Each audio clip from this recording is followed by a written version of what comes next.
How to pay your Costco City Card bill online. Hi everyone, this is Kate here and welcome back to the channel.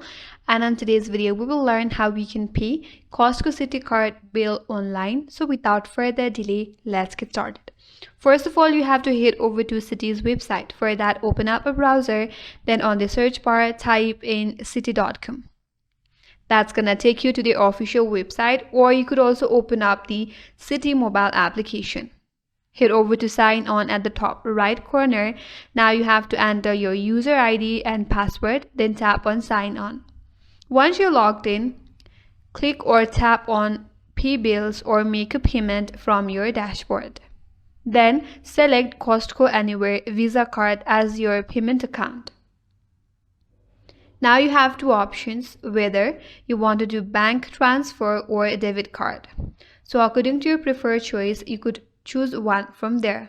Then you have to enter the amount and pick a delivery date. Make sure that you double check your bank information. Then review the details, tap or hit the submit button, then you will get a confirmation mail or text. You could save that for your record as well. So that's it. That's how you can pay your Costco City Card bill online, and that's all for today's video. Hope this video was helpful, and if you're new to our channel, consider subscribing. Thanks for watching. Stay tuned for more videos.